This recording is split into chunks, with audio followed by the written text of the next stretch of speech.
అనేటువంటివి అలాగే కాళ్ళు కడిగి కన్యాదానం చేయాలి అంటారు. అలాగే మనకన్నా తెలంగాణ అడుగుతాం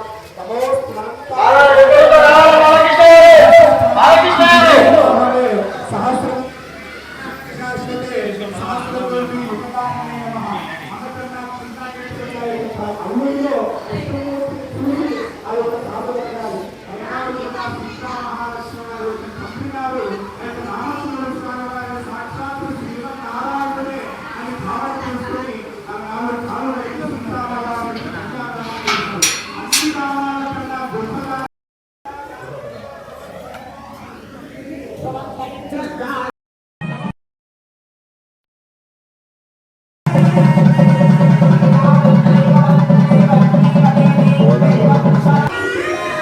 జై శ్రీరామ్.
ఈ కోదండరామ స్వామి దేవస్థానము దాని గురించి నిర్మించినది. దీనికి ఒక చరిత్ర ఉంది. కాకపోతే పాత గుడి ఉన్నది ఒక 45 సంవత్సరాల కింద నుంచి.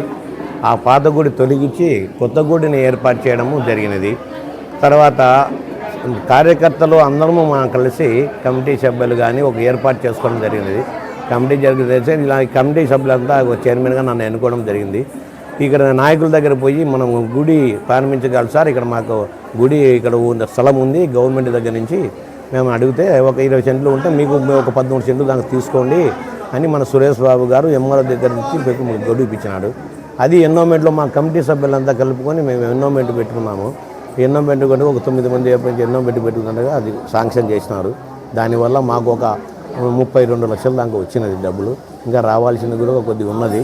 దాని మేము అందరం కలుసుకొని నావగారితో సహకారం కొద్దిగా, అందరూ ప్రజలందరూ సహకారం కొద్దిగా, అందరూ మా కమిటీ నెంబర్ సహకారంతో అందరూ యూత్ మా కమిటీ నెంబర్లు కూడా పిల్లలను తీసుకొని పెద్దలకు సలహా తీసుకొని అందరిని వీళ్ళు తిరిగి అందరికి అన్ని విధాలుగా ప్రజలను సహకరించి మేము దగ్గర ఉండి అన్ని విధాలుగా చేసి ఈ గుడి నిర్మాణం జరిగినది.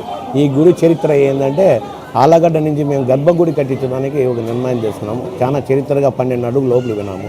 12 అడుగులు పోయి మళ్ళీ 14 అడుగులు పైకి కట్టినాము.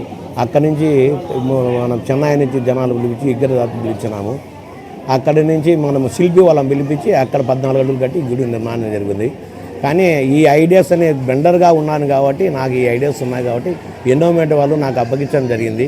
ఇన్ని ఐడియా పోస్టులు ఉన్నాయి, ఖచ్చితంగా నువ్వు చేసుకోండి, మీకు అక్కర్లేదు, మా ఇవ్వాల్సిన డబ్బులు మీకు ఇస్తాము, మీ వంతు మీరు సాయం చేసుకున్నాడు. మేము 8,000 రూపాయలు, మేము 8 లక్షల రూపాయలు మా వంతుగా మేము ఎన్నోమెంట్ కట్టినాము. తర్వాత మేము సాంగం చేసుకున్నాము.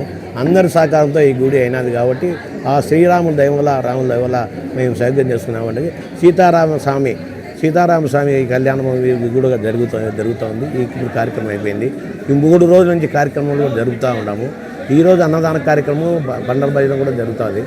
మళ్ళీ నైట్ ఊరేగింపు కూడా బజార్లో ఉంటుంది కాబట్టి రామాలయము అని నిర్మించుకోవడం జరిగినది. ఇండస్ట్రియల్ ఎస్టేట్ రామాలయం అనేది జరిగింది. అందరూ సహకారంతో పెద్దలు కూడా వచ్చిపోయినారు. ఇంకా రావాల్సిన నాయకులు కూడా వచ్చి ఉన్నారు. అందరూ సహకారంతో ఈ గుడి పూర్తి చేసుకున్నామని నేను అనుకుని ఇంకా సహకరించాలి కాబట్టి ప్రజలు అందరూ సహకరిస్తారని నేను నమ్ముతూ అందరూ సహకరించినందుకు నమస్కారం పెట్టి సెలవు తీసుకుంటాను. నా పేరు లక్ష్మయ్య, దేవగోడి లక్ష్మయ్య. ఇండస్ట్రియల్ ఎస్టేట్ కోదండరామస్వామి దేవాలయం గత 35 సంవత్సరాలుగా ఉన్న పాత గుడిని పడగొట్టి కొత్తగా నిర్మించారు. ముఖ్యంగా ఇండస్ట్రియల్ ఎస్టేట్ కాలనీ వాసులకి ముఖ్యంగా అభినందనలు. ఈ కాలనీ వాసులు పిల్లలు అందరూ చాలా కష్టపడ్డారు. చాలా థ్యాంక్స్ అందరికీ. ఇకపై నుంచి మన గ్రామ ప్రజలు శ్రీరామనవమి పండుగ వస్తే ఏకశిలా నగరమైన ఒంటిమిట్టకు కానీ కోదండరామస్వామి దేవాలయం కానీ దర్శనం దొరకలేదని బాధపడాల్సిన అవసరం లేదు. మన ఇండస్ట్రియల్ ఎస్టేట్ కాలనీలోనే మనకి చాలా విశిష్టంగా పూజలు చేసి యజ్ఞ యాగాదులు చేసి శిలలకు ప్రాణప్రతిష్ఠ చేశారు. ఆలగడ్డ నుంచి తెప్పించారు శిలలు. సో కనుక అందరూ ఈ అవకాశాన్ని సద్వినియోగం చేసుకోవాల్సిందిగా కోరుతున్నాను. Thank you. నా పేరు వర్ష నా పేరు వర్ష కీర్తి.